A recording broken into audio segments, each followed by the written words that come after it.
Salam sejahtera Malaysia, denyut nadi suara rakyat bergema di channel ini. Jangan lupa tekan butang subscribe, like dan share. Malaysia kita punya, cintai Malaysiaku, kita jaga kita.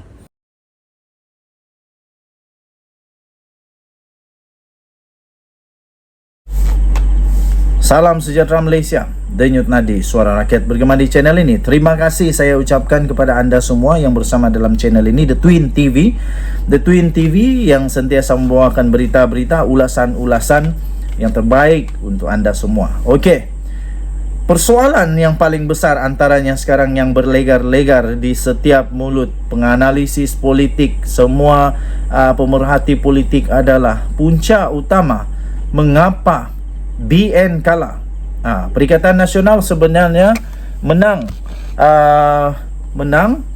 tapi Pakatan Harapan tak kalah. Yang kalah menurut penganalisis politik adalah Barisan Nasional Zahid Hamidi.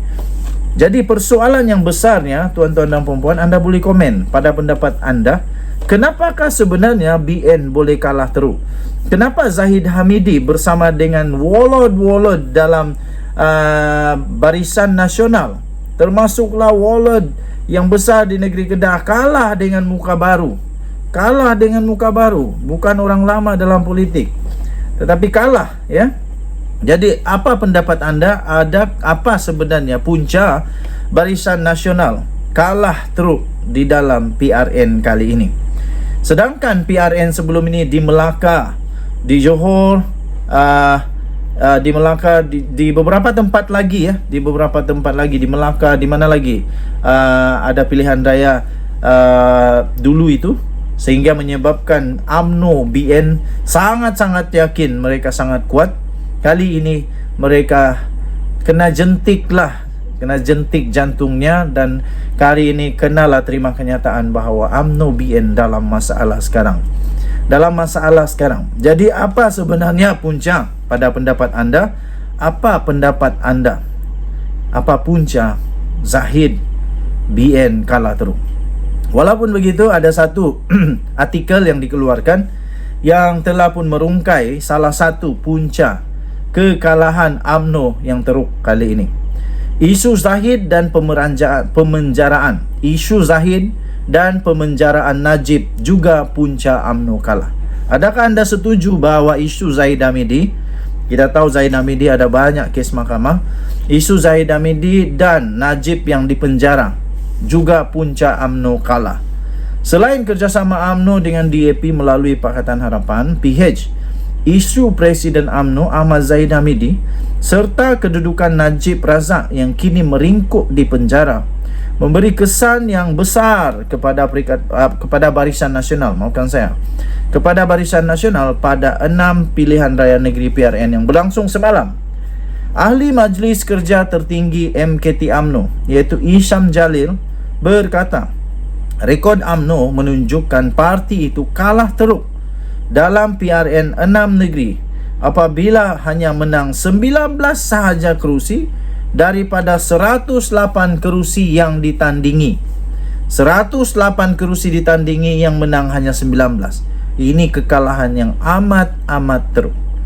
Kata Isham Jalil, UMNO kita hanya menang 1 kerusi di Kelantan, 2 di Pulau Pinang, 2 di Selangor, 14 di Negeri Sembilan.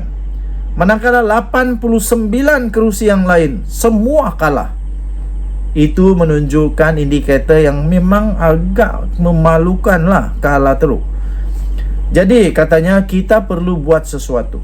Jika tidak, UMNO akan terus kalah dan akan pupus terus menjelang PRU 16.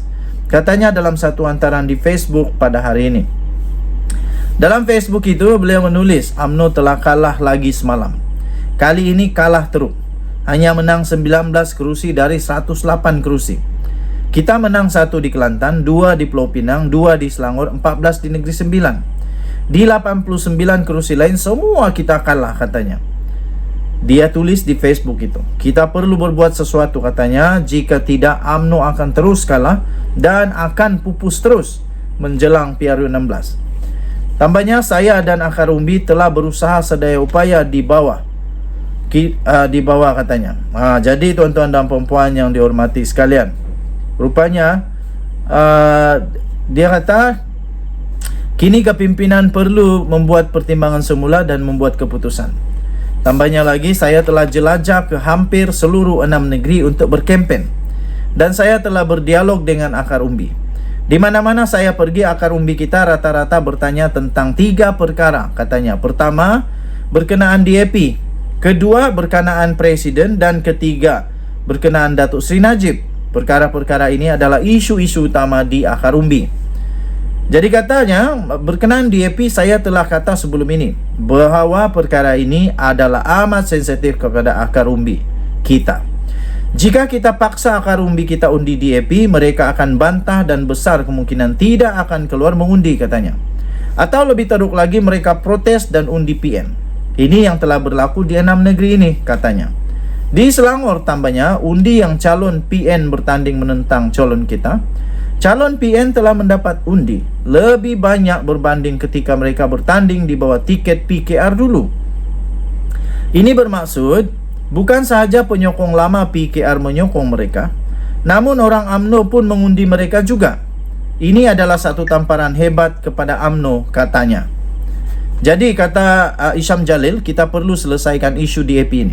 Sama ada kita terus bekerjasama dengan mereka dalam kerajaan dan pilihan raya, ataupun bekerjasama hanya dalam kerajaan dan bukan pilihan raya, katanya. Dengan pilihan kedua itu, kita mungkin boleh membina semula parti kita dan mengekalkan ideologi dan perjuangan kita, kata Isham Jalil. Walaupun mula-mula mungkin kita kalah atau tidak menang besar, namun demikian dengan ini kita dapat kekalkan akal umbi dan sedikit demi sedikit memenangi semula hati rakyat, tambahnya. Jadi jika tidak, katanya, akar umbi kita akan lari ke parti lain dan nasib kita akan jadi seperti pepatah yang dikejar tak dapat, jadi seperti pepatah yang dikendong berciciran. Untuk mengejar 500 undi DAP, katanya, kita hilang 5.000 undi Melayu dan hilang akar umbi. Jika kita hilang akar umbi, parti kita akan mati. Ini tidak bijak, malahan bahaya, katanya. Berkenaan isu Presiden yang ditanya oleh akar umbi pula, katanya, saya telah jawab apa yang termampu di sesi-sesi dialog saya. Saya bukan orang Presiden, namun saya hormat institusi itu. Saya mohon supaya yang amat berhormat Presiden dapat berjumpa dengan akar umbi sendiri sehingga ke peringkat bawah di akar umbi dan berdialog dengan mereka untuk menjernihkan yang keruh dan memperbaiki keadaan, katanya. Jadi yang terakhir, katanya, berkenaan Datuk Seri Najib, saya telah beberapa kali berkata bahawa jika Datuk Seri Najib ada bersama kita berkempen, kita mempunyai peluang yang lebih cerah. Namun Datuk Seri Najib masih di dalam penjara sudah setahun kini, katanya. Dan walaupun kita dalam kerajaan, belum lagi nampak keadilan untuk Datuk Seri Najib, katanya. Datuk Seri Najib kerap kata pada saya, dia bukan mahu kesnya digugurkan, dia hanya mahu mendapat perbicaraan yang adil, tambahnya. Sehingga kini dia tidak dapat perbicaraan yang adil kerana ada hakim-hakim yang mengadili dan mensabitkan kesalahan kepadanya adalah berat sebelah dan ada yang terlibat secara langsung atau tidak langsung dengan kes yang diadili, katanya. Tambahnya lagi, saya telah cadang supaya kerajaan membenarkan tahanan di rumah untuk Datuk Seri Najib sementara dia menjalani proses pengampunan atau perbicaraan semula atau sebagainya, tambahnya. Saya harap kita melihat dan berusaha untuk memperbetulkan keadaan. Kita perlu melakukan sesuatu yang drastik, katanya, kerana kita kini dalam keadaan yang gentir dan kritikal. Jika kita tidak berbuat apa-apa, kita dan perjuangan UMNO akan lenyap di bumi Allah ini. Kita perlu bangun, kata Isham Jalil. Denyut nadi suara rakyat bergema di channel ini. Bye-bye.